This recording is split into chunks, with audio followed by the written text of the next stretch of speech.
The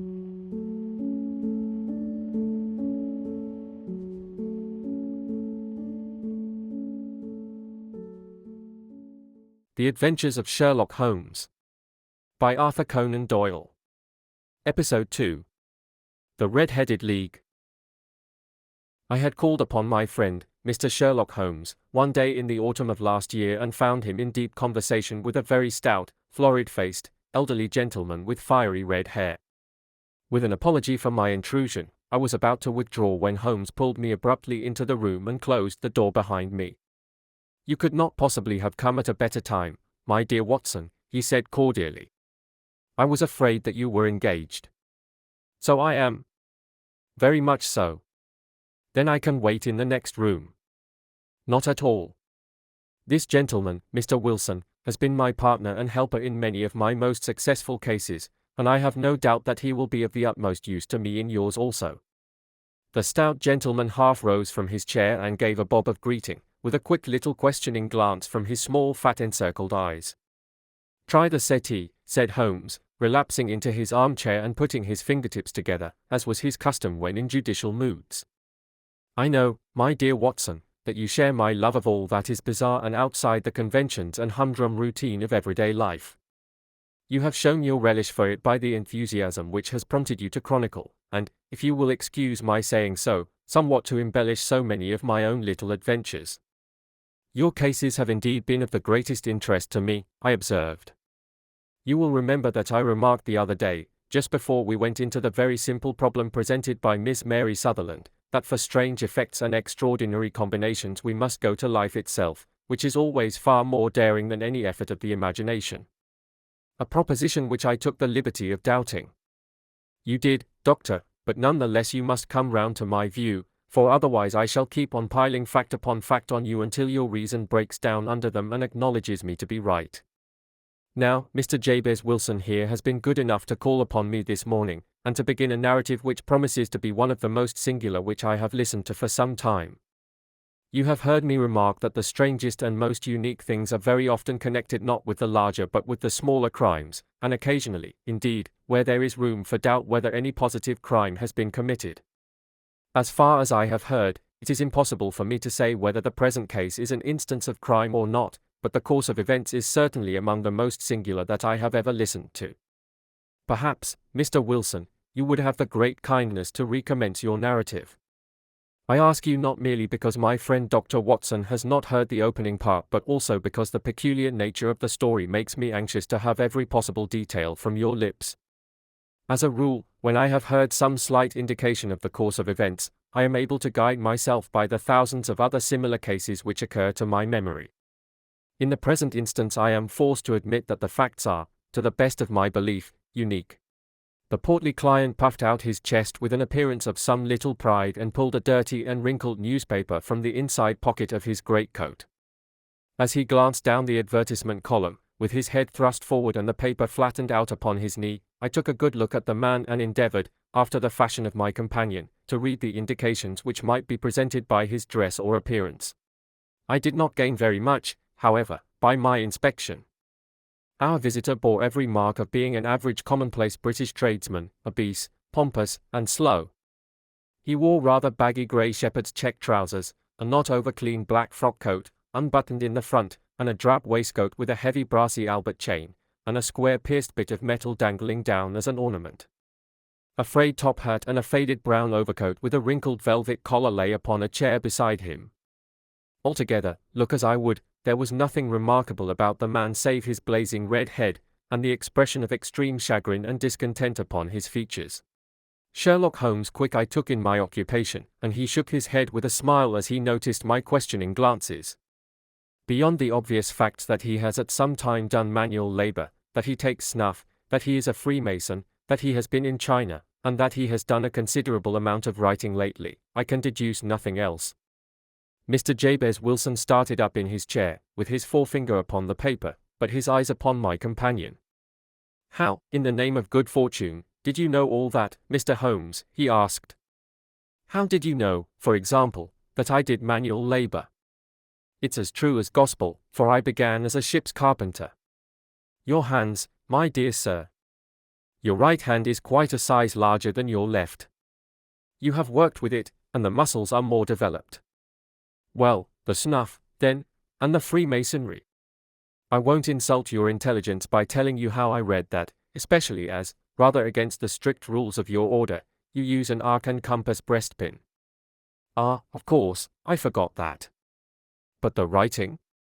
What else can be indicated by that right cuff so very shiny for 5 inches, and the left one with the smooth patch near the elbow where you rest it upon the desk? Well, but China. The fish that you have tattooed immediately above your right wrist could only have been done in China. I have made a small study of tattoo marks and have even contributed to the literature of the subject. That trick of staining the fish's scales of a delicate pink is quite peculiar to China. When, in addition, I see a Chinese coin hanging from your watch chain, the matter becomes even more simple. Mr. Jabez Wilson laughed heavily. Well, I never, said he. I thought at first that you had done something clever, but I see that there was nothing in it after all. I begin to think, Watson, said Holmes, that I make a mistake in explaining. Omnignotum pro magnifico, you know, and my poor little reputation, such as it is, will suffer shipwreck if I am so candid. Can you not find the advertisement, Mr. Wilson? Yes, I have got it now, he answered with his thick red finger planted halfway down the column. Here it is. This is what began it all. You just read it for yourself, sir. I took the paper from him and read as follows.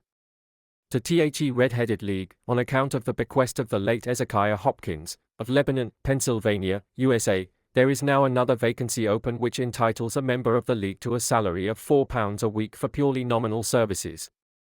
All red-headed men who are sound in body and mind and above the age of 21 years are eligible. Apply in person on Monday, at 11 o'clock, to Duncan Ross, at the offices of the League, 7 Pope's Court, Fleet Street. What on earth does this mean? I ejaculated after I had twice read over the extraordinary announcement. Holmes chuckled and wriggled in his chair, as was his habit when in high spirits. It is a little off the beaten track, isn't it? Said he. And now, Mr. Wilson, off you go at scratch and tell us all about yourself, your household, and the effect which this advertisement had upon your fortunes. You will first make a note, Doctor, of the paper and the date. It is the Morning Chronicle of April 27, 1890. Just 2 months ago. Very good. Now, Mr. Wilson. Well, it is just as I have been telling you, Mr. Sherlock Holmes, said Jabez Wilson, mopping his forehead. I have a small pawnbroker's business at Coburg Square, near the city. It's not a very large affair, and of late years it has not done more than just give me a living. I used to be able to keep 2 assistants, but now I only keep 1, and I would have a job to pay him but that he is willing to come for half wages so as to learn the business. What is the name of this obliging youth? Asked Sherlock Holmes. His name is Vincent Spaulding, and he's not such a youth, either. It's hard to say his age. I should not wish a smarter assistant, Mr. Holmes, and I know very well that he could better himself and earn twice what I am able to give him. But, after all, if he is satisfied, why should I put ideas in his head? Why, indeed? You seem most fortunate in having an employee who comes under the full market price. It is not a common experience among employers in this age. I don't know that your assistant is not as remarkable as your advertisement. Oh, he has his faults, too, said Mr. Wilson. Never was such a fellow for photography. Snapping away with a camera when he ought to be improving his mind, and then diving down into the cellar like a rabbit into its hole to develop his pictures.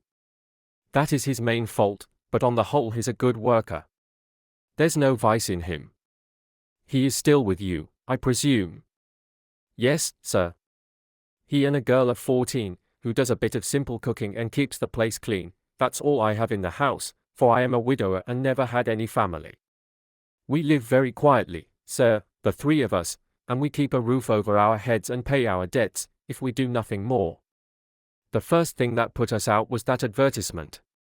Spaulding, he came down into the office just this day 8 weeks, with this very paper in his hand, and he says, I wish to the Lord, Mr. Wilson, that I was a red-headed man. Why that? I asks.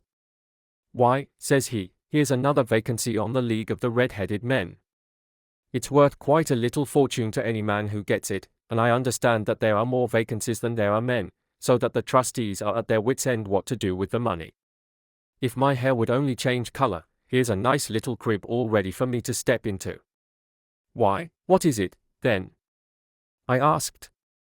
"You see, Mr. Holmes, I am a very stay-at-home man, and as my business came to me instead of my having to go to it, I was often weeks on end without putting my foot over the doormat. In that way I didn't know much of what was going on outside, and I was always glad of a bit of news." "Have you never heard of the League of the Red-Headed Men?" he asked with his eyes open. "Never."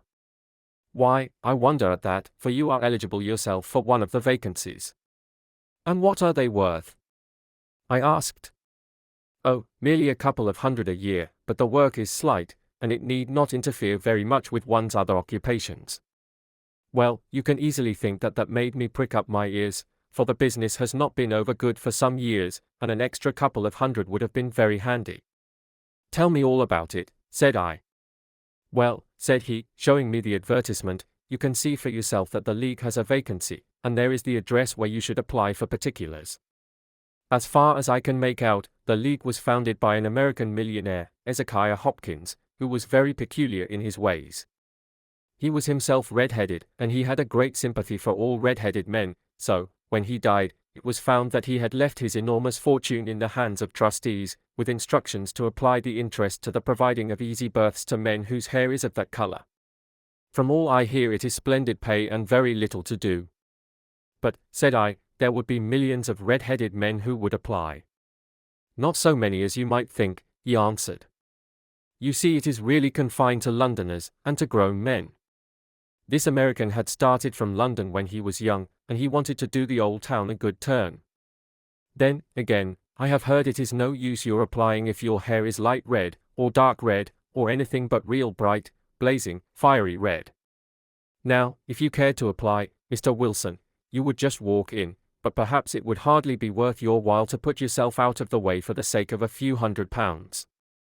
Now, it is a fact, gentlemen, as you may see for yourselves, that my hair is of a very full and rich tint, so that it seemed to me that if there was to be any competition in the matter I stood as good a chance as any man that I had ever met. Vincent Spaulding seemed to know so much about it that I thought he might prove useful, so I just ordered him to put up the shutters for the day and to come right away with me. He was very willing to have a holiday, so we shut the business up and started off for the address that was given us in the advertisement. I never hope to see such a sight as that again, Mr. Holmes. From north, south, east, and west every man who had a shade of red in his hair had tramped into the city to answer the advertisement. Fleet Street was choked with red-headed folk, and Pope's Court looked like a coster's orange barrow. I should not have thought there were so many in the whole country as were brought together by that single advertisement. Every shade of color they were, straw, lemon, orange, brick, Irish setter, liver, clay, but, as Spaulding said, there were not many who had the real vivid flame-colored tint. When I saw how many were waiting, I would have given it up in despair, but Spaulding would not hear of it. How he did it I could not imagine, but he pushed and pulled and butted until he got me through the crowd, and right up to the steps which led to the office. There was a double stream upon the stair, some going up in hope, and some coming back dejected, but we wedged in as well as we could and soon found ourselves in the office. "Your experience has been a most entertaining one," remarked Holmes as his client paused and refreshed his memory with a huge pinch of snuff. "Pray continue your very interesting statement." There was nothing in the office but a couple of wooden chairs and a deal table, behind which sat a small man with a head that was even redder than mine. He said a few words to each candidate as he came up, and then he always managed to find some fault in them which would disqualify them. Getting a vacancy did not seem to be such a very easy matter, after all. However, when our turn came, the little man was much more favorable to me than to any of the others, and he closed the door as we entered, so that he might have a private word with us. "This is Mr. Jabez Wilson," said my assistant, "and he is willing to fill a vacancy in the League." "And he is admirably suited for it," the other answered. "He has every requirement. I cannot recall when I have seen anything so fine." He took a step backward, cocked his head on one side, and gazed at my hair until I felt quite bashful. Then suddenly he plunged forward, wrung my hand, and congratulated me warmly on my success. "It would be injustice to hesitate," said he. You will, however, I am sure, excuse me for taking an obvious precaution." With that he seized my hair in both his hands, and tugged until I yelled with the pain. "There is water in your eyes," said he as he released me. "I perceive that all is as it should be. But we have to be careful, for we have twice been deceived by wigs and once by paint. I could tell you tales of cobbler's wax which would disgust you with human nature." He stepped over to the window and shouted through it at the top of his voice that the vacancy was filled.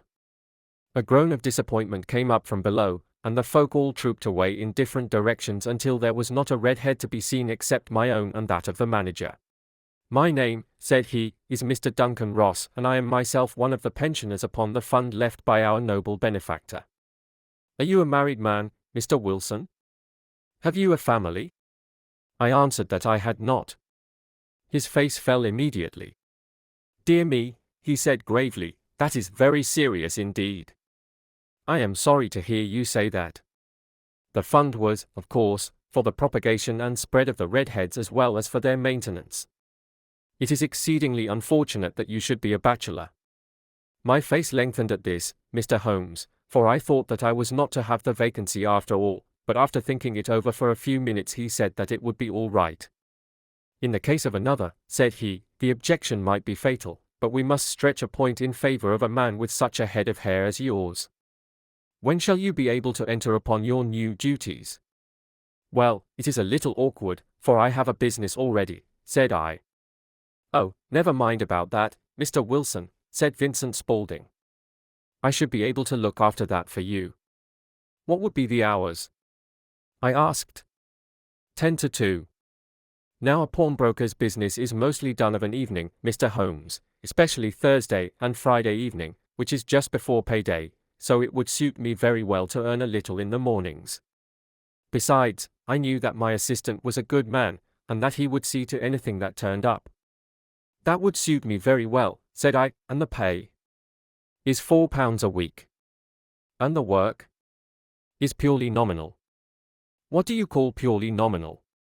"Well, you have to be in the office, or at least in the building, the whole time.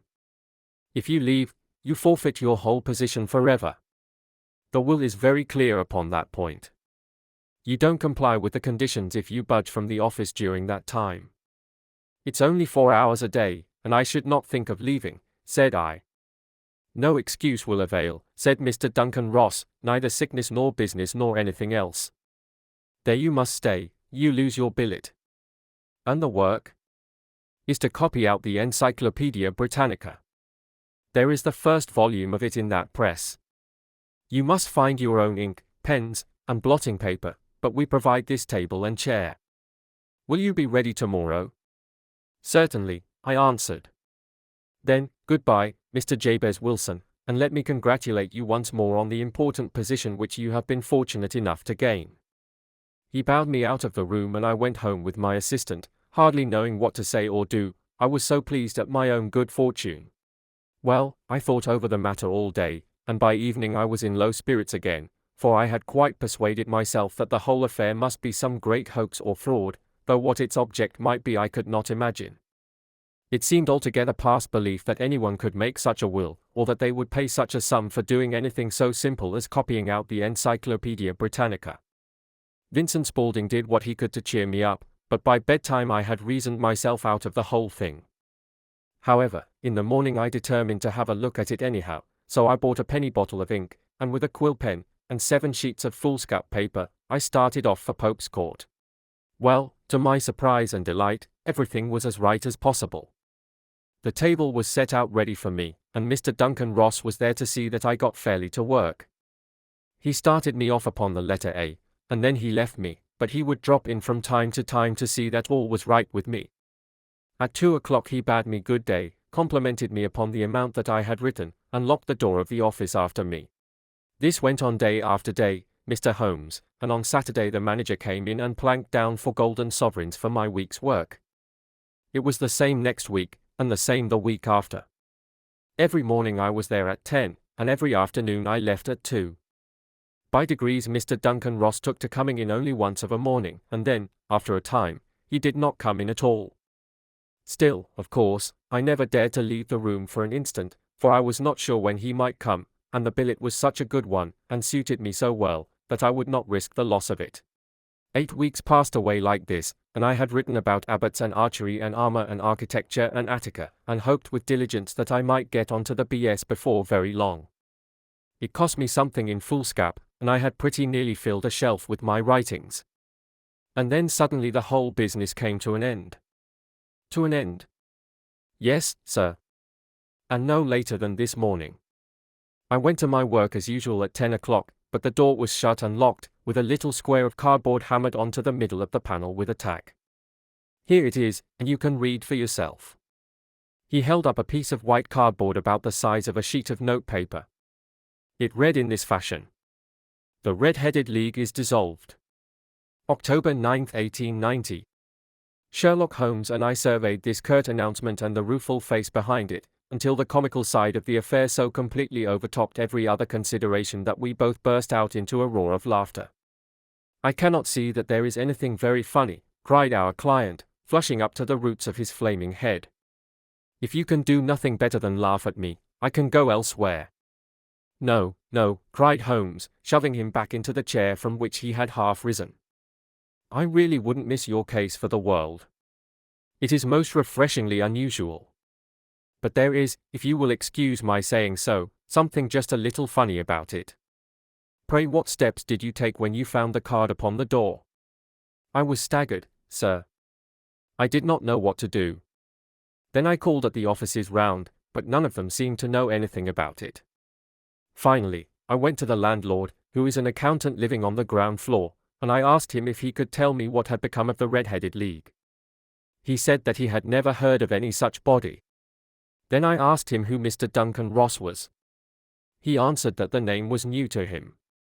Well, said I, the gentleman at number 4. What, the red-headed man? Yes. Oh, said he, his name was William Morris. He was a solicitor and was using my room as a temporary convenience until his new premises were ready. He moved out yesterday. Where could I find him? Oh, at his new offices. He did tell me the address. Yes, 17 King Edward Street, near St. Paul's. I started off, Mr. Holmes, but when I got to that address it was a manufactory of artificial kneecaps, and no one in it had ever heard of either Mr. William Morris or Mr. Duncan Ross. And what did you do then? Asked Holmes. I went home to Saxe-Coburg Square, and I took the advice of my assistant. But he could not help me in any way. He could only say that if I waited I should hear by post. But that was not quite good enough, Mr. Holmes. I did not wish to lose such a place without a struggle, so, as I had heard that you were good enough to give advice to poor folk who were in need of it, I came right away to you. And you did very wisely, said Holmes. Your case is an exceedingly remarkable one, and I shall be happy to look into it. From what you have told me I think that it is possible that graver issues hang from it than might at first sight appear. Grave enough, said Mr. Jabez Wilson. Why, I have lost £4 a week. As far as you are personally concerned, remarked Holmes, I do not see that you have any grievance against this extraordinary league. On the contrary, you are, as I understand, richer by some £30, to say nothing of the minute knowledge which you have gained on every subject which comes under the letter A. You have lost nothing by them. No, sir. But I want to find out about them, and who they are, and what their object was in playing this prank, if it was a prank, upon me. It was a pretty expensive joke for them, for it cost them £32. We shall endeavour to clear up these points for you. And, first, 1 or 2 questions, Mr. Wilson. This assistant of yours who first called your attention to the advertisement, how long had he been with you? About a month then. How did he come? In answer to an advertisement. Was he the only applicant? No, I had a dozen. Why did you pick him? Because he was handy and would come cheap. At half wages, in fact. Yes. What is he like, this Vincent Spaulding? Small, stout-built, very quick in his ways, no hair on his face, though he's not short of 30. Has a white splash of acid upon his forehead. Holmes sat up in his chair in considerable excitement. I thought as much, said he. Have you ever observed that his ears are pierced for earrings? Yes, sir. He told me that a gypsy had done it for him when he was a lad. Said Holmes, sinking back in deep thought. He is still with you? Oh, yes, sir, I have only just left him. And has your business been attended to in your absence? Nothing to complain of, sir. There's never very much to do of a morning. That will do, Mr. Wilson. I shall be happy to give you an opinion upon the subject in the course of a day or two. Today is Saturday, and I hope that by Monday we may come to a conclusion. Well, Watson, said Holmes when our visitor had left us, what do you make of it all? I make nothing of it, I answered frankly. It is a most mysterious business. As a rule, said Holmes, the more bizarre a thing is the less mysterious it proves to be. It is your commonplace, featureless crimes which are really puzzling, just as a commonplace face is the most difficult to identify. But I must be prompt over this matter. What are you going to do, then? I asked. To smoke, he answered. It is quite a three-pipe problem, and I beg that you won't speak to me for 50 minutes. He curled himself up in his chair, with his thin knees drawn up to his hawk-like nose, and there he sat with his eyes closed and his black clay pipe thrusting out like the bill of some strange bird. I had come to the conclusion that he had dropped asleep, and indeed was nodding myself, when he suddenly sprang out of his chair with the gesture of a man who has made up his mind and put his pipe down upon the mantelpiece. Sarasate plays at the St. James's Hall this afternoon, he remarked. What do you think, Watson? Could your patient spare you for a few hours? I have nothing to do today. My practice is never very absorbing. Then put on your hat and come. I am going through the city first, and we can have some lunch on the way. I observe that there is a good deal of German music on the program, which is rather more to my taste than Italian or French. It is introspective, and I want to introspect. Come along. We travelled by the Underground as far as Aldersgate, and a short walk took us to Saxe-Coburg Square, the scene of the singular story which we had listened to in the morning. It was a poky, little, shabby-genteel place, where 4 lines of dingy 2-storied brick houses looked out into a small railed-in enclosure, where a lawn of weedy grass and a few clumps of faded laurel bushes made a hard fight against a smoke-laden and uncongenial atmosphere. 3 gilt balls and a brown board with Jabez Wilson, in white letters, upon a corner house, announced the place where our red-headed client carried on his business. Sherlock Holmes stopped in front of it with his head on one side and looked it all over, with his eyes shining brightly between puckered lids. Then he walked slowly up the street, and then down again to the corner, still looking keenly at the houses. Finally he returned to the pawnbroker's, and, having thumped vigorously upon the pavement with his stick 2 or 3 times, he went up to the door and knocked. It was instantly opened by a bright-looking, clean-shaven young fellow, who asked him to step in. Thank you, said Holmes, I only wished to ask you how you would go from here to the Strand. 3rd right, 4th left, answered the assistant promptly, closing the door. Smart fellow, that, observed Holmes as we walked away. He is, in my judgment, the 4th smartest man in London, and for daring I am not sure that he has not a claim to be 3rd. I have known something of him before. Evidently, said I, Mr. Wilson's assistant counts for a good deal in this mystery of the Red-Headed League. I am sure that you inquired your way merely in order that you might see him. Not him. What then? The knees of his trousers. And what did you see? What I expected to see. Why did you beat the pavement? My dear doctor, this is a time for observation, not for talk. We are spies in an enemy's country. We know something of Saxe-Coburg Square. Let us now explore the parts which lie behind it. The road in which we found ourselves as we turned round the corner from the retired Saxe-Coburg Square presented as great a contrast to it as the front of a picture does to the back. It was one of the main arteries which conveyed the traffic of the city to the north and west. The roadway was blocked with the immense stream of commerce flowing in a double tide inward and outward, while the footpaths were black with the hurrying swarm of pedestrians. It was difficult to realize as we looked at the line of fine shops and stately business premises that they really abutted on the other side upon the faded and stagnant square which we had just quitted. Let me see, said Holmes, standing at the corner and glancing along the line, I should like just to remember the order of the houses here. It is a hobby of mine to have an exact knowledge of London. There is Mortimer's, the tobacconist, the little newspaper shop, the Coburg branch of the City and Suburban Bank, the vegetarian restaurant, and McFarlane's carriage building depot. That carries us right onto the other block. And now, Doctor, we've done our work, so it's time we had some play. A sandwich and a cup of coffee, and then off to Violinland, where all is sweetness and delicacy and harmony, and there are no red-headed clients to vex us with their conundrums. My friend was an enthusiastic musician, being himself not only a very capable performer but a composer of no ordinary merit. All the afternoon he sat in the stalls wrapped in the most perfect happiness, gently waving his long, thin fingers in time to the music, while his gently smiling face and his languid, dreamy eyes were as unlike those of Holmes the sleuth-hound, Holmes the relentless, keen-witted, ready-handed criminal agent, as it was possible to conceive.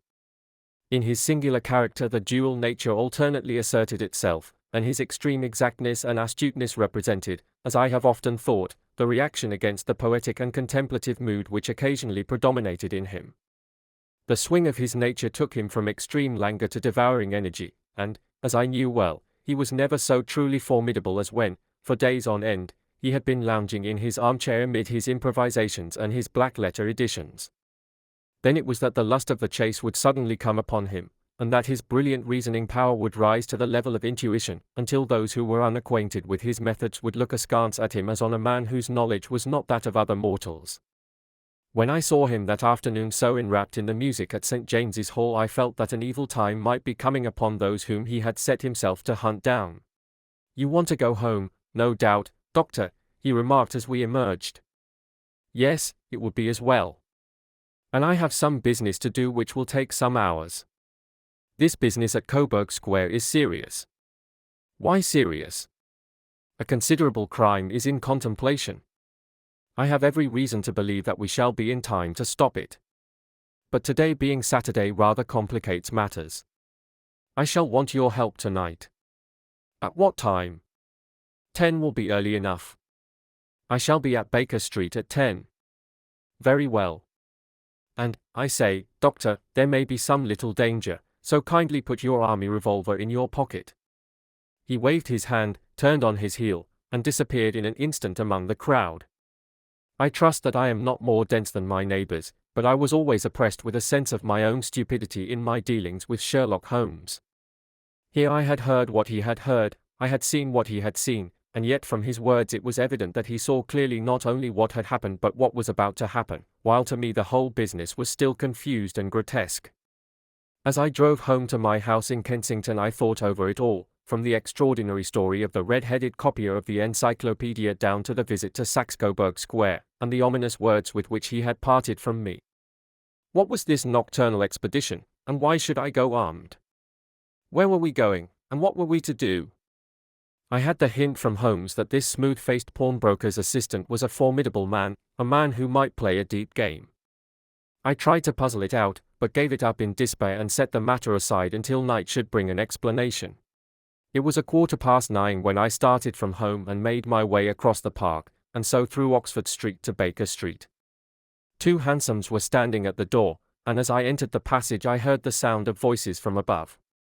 On entering his room, I found Holmes in animated conversation with 2 men, one of whom I recognized as Peter Jones, the official police agent, while the other was a long, thin, sad-faced man, with a very shiny hat and oppressively respectable frock-coat. "Ha!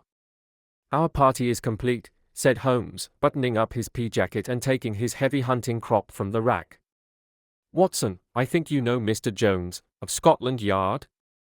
Let me introduce you to Mr. Merryweather, who is to be our companion in tonight's adventure. We're hunting in couples again, Doctor, you see," said Jones in his consequential way. "Our friend here is a wonderful man for starting a chase. All he wants is an old dog to help him to do the running down." "I hope a wild goose may not prove to be the end of our chase," observed Mr. Merryweather gloomily. "You may place considerable confidence in Mr. Holmes, sir," said the police agent loftily. "He has his own little methods, which are, if he won't mind my saying so, just a little too theoretical and fantastic, but he has the makings of a detective in him. It is not too much to say that once or twice, as in that business of the Sholto murder and the Agra treasure, he has been more nearly correct than the official force. "Oh, if you say so, Mr. Jones, it is all right," said the stranger with deference. "Still, I confess that I miss my rubber. It is the first Saturday night for 27 years that I have not had my rubber." "I think you will find," said Sherlock Holmes, "that you will play for a higher stake tonight than you have ever done yet, and that the play will be more exciting. For you, Mr. Merryweather, the stake will be some £30,000, and for you, Jones, it will be the man upon whom you wish to lay your hands. John Clay, the murderer, thief, smasher, and forger. He's a young man, Mr. Merryweather, but he is at the head of his profession, and I would rather have my bracelets on him than on any criminal in London. He's a remarkable man, is young John Clay. His grandfather was a royal duke, and he himself has been to Eton and Oxford. His brain is as cunning as his fingers, and though we meet signs of him at every turn, we never know where to find the man himself. He'll crack a crib in Scotland one week, and be raising money to build an orphanage in Cornwall the next. I've been on his track for years and have never set eyes on him yet. I hope that I may have the pleasure of introducing you tonight.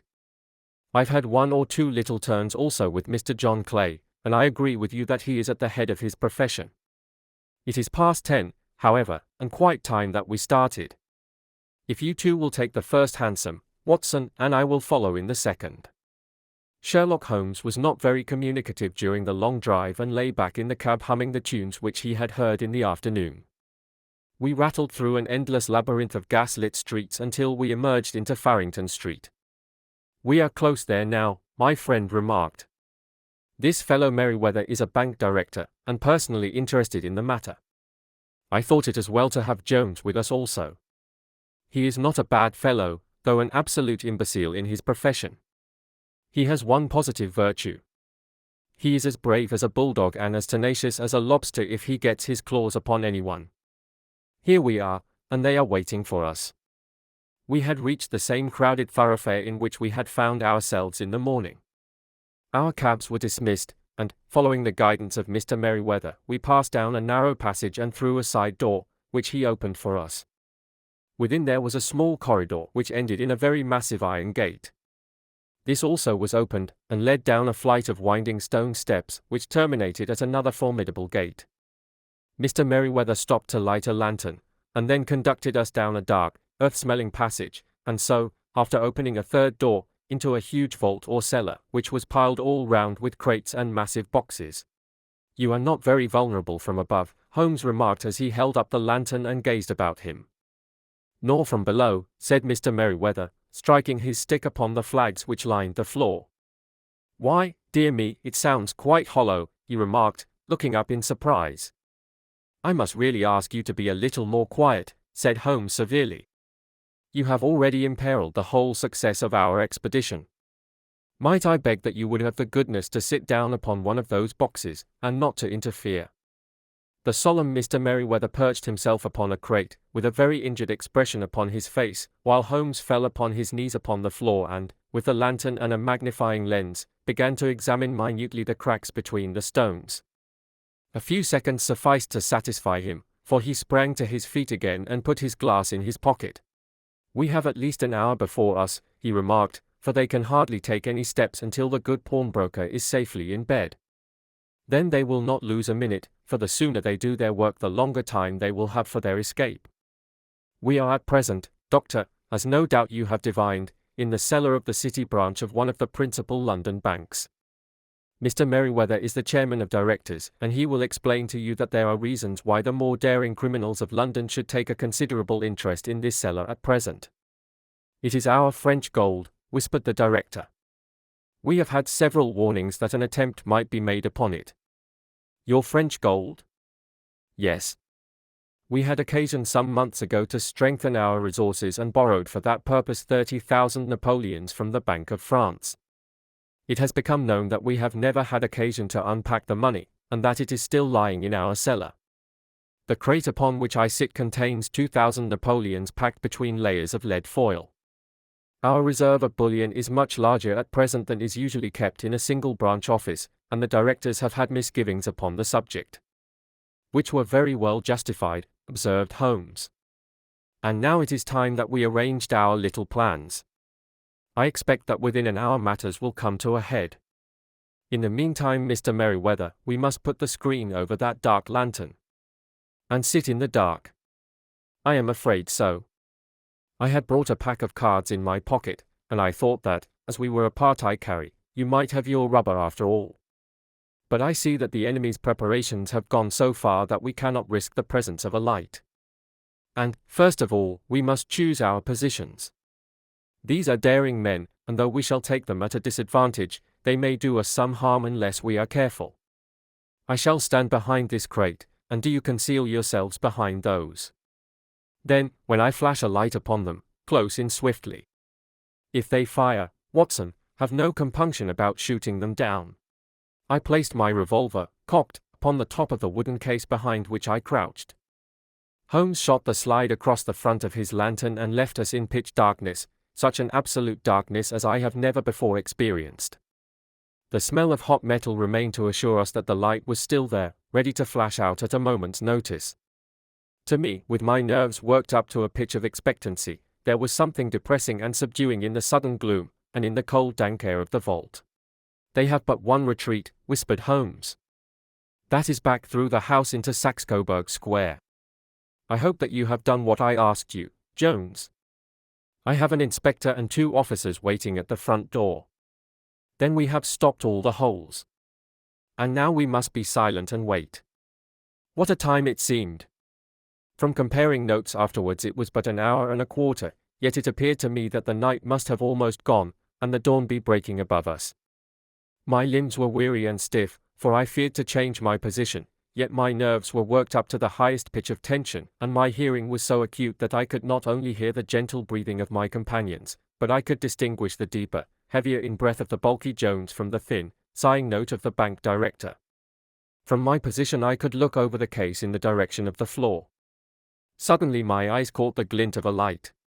At first it was but a lurid spark upon the stone pavement. Then it lengthened out until it became a yellow line, and then, without any warning or sound, a gash seemed to open and a hand appeared, a white, almost womanly hand, which felt about in the center of the little area of light. For a minute or more the hand, with its writhing fingers, protruded out of the floor. Then it was withdrawn as suddenly as it appeared, and all was dark again save the single lurid spark which marked a chink between the stones. Its disappearance, however, was but momentary. With a rending, tearing sound, one of the broad, white stones turned over upon its side and left a square, gaping hole, through which streamed the light of a lantern. Over the edge there peeped a clean-cut, boyish face, which looked keenly about it, and then, with a hand on either side of the aperture, drew itself shoulder-high and waist-high, until one knee rested upon the edge. In another instant he stood at the side of the hole and was hauling after him a companion, lithe and small like himself, with a pale face and a shock of very red hair. "It's all clear," he whispered. "Have you the chisel and the bags? Great Scott! Jump, Archie, jump, and I'll swing for it." Sherlock Holmes had sprung out and seized the intruder by the collar. The other dived down the hole, and I heard the sound of rending cloth as Jones clutched at his skirts. The light flashed upon the barrel of a revolver, but Holmes' hunting crop came down on the man's wrist, and the pistol clinked upon the stone floor. "It's no use, John Clay," said Holmes blandly. "You have no chance at all." "So I see," the other answered with the utmost coolness. "I fancy that my pal is all right, though I see you have got his coat-tails." "There are 3 men waiting for him at the door," said Holmes. "Oh, indeed. You seem to have done the thing very completely. I must compliment you." "And I you," Holmes answered. "Your red-headed idea was very new and effective." "You'll see your pal again presently," said Jones. "He's quicker at climbing down holes than I am. Just hold out while I fix the derbies." "I beg that you will not touch me with your filthy hands," remarked our prisoner as the handcuffs clattered upon his wrists. "You may not be aware that I have royal blood in my veins. Have the goodness, also, when you address me always to say, 'Sir,' and 'please.'" "All right," said Jones with a stare and a snigger. "Well, would you please, sir, march upstairs, where we can get a cab to carry your highness to the police station?" "That is better," said John Clay serenely. He made a sweeping bow to the three of us and walked quietly off in the custody of the detective. "Really, Mr. Holmes," said Mr. Merriweather as we followed them from the cellar, "I do not know how the bank can thank you or repay you. There is no doubt that you have detected and defeated in the most complete manner one of the most determined attempts at bank robbery that have ever come within my experience." "I have had one or two little scores of my own to settle with Mr. John Clay," said Holmes. "I have been at some small expense over this matter, which I shall expect the bank to refund, but beyond that I am amply repaid by having had an experience which is in many ways unique, and by hearing the very remarkable narrative of the Red-Headed League. You see, Watson," he explained in the early hours of the morning as we sat over a glass of whiskey and soda in Baker Street, "it was perfectly obvious from the first that the only possible object of this rather fantastic business of the advertisement of the League, and the copying of the encyclopedia, must be to get this not over-bright pawnbroker out of the way for a number of hours every day. It was a curious way of managing it, but, really, it would be difficult to suggest a better. The method was no doubt suggested to Clay's ingenious mind by the color of his accomplice's hair. The £4 a week was a lure which must draw him, and what was it to them, who were playing for thousands? They put in the advertisement, one rogue has the temporary office, the other rogue incites the man to apply for it, and together they managed to secure his absence every morning in the week. From the time that I heard of the assistant having come for half wages, it was obvious to me that he had some strong motive for securing the situation. But how could you guess what the motive was? Had there been women in the house, I should have suspected a mere vulgar intrigue.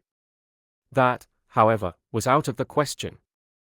The man's business was a small one, and there was nothing in his house which could account for such elaborate preparations, and such an expenditure as they were at.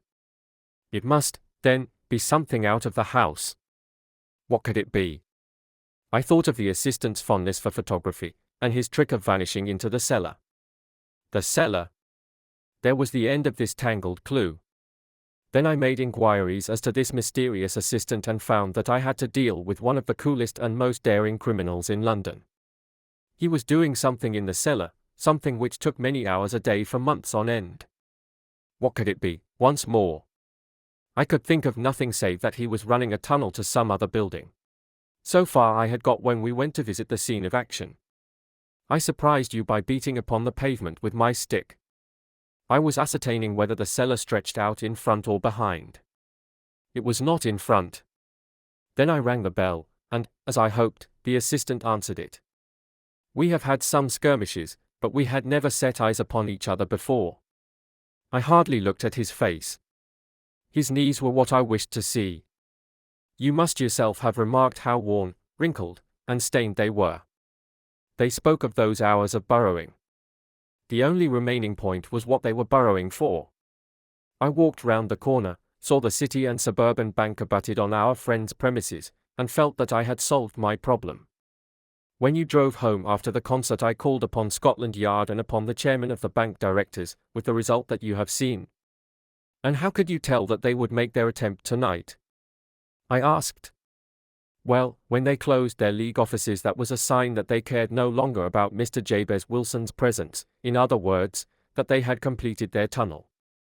But it was essential that they should use it soon, as it might be discovered, or the bullion might be removed. Saturday would suit them better than any other day, as it would give them 2 days for their escape. For all these reasons I expected them to come tonight. You reasoned it out beautifully, I exclaimed in unfeigned admiration. It is so long a chain, and yet every link rings true. It saved me from ennui, he answered, yawning. Alas! I already feel it closing in upon me. My life is spent in one long effort to escape from the commonplaces of existence. These little problems help me to do so. And you are a benefactor of the race, said I. He shrugged his shoulders. Well, perhaps, after all, it is of some little use, he remarked. L'homme c'est rien, l'œuvre c'est tout, as Gustave Flaubert wrote to George Sand. The end.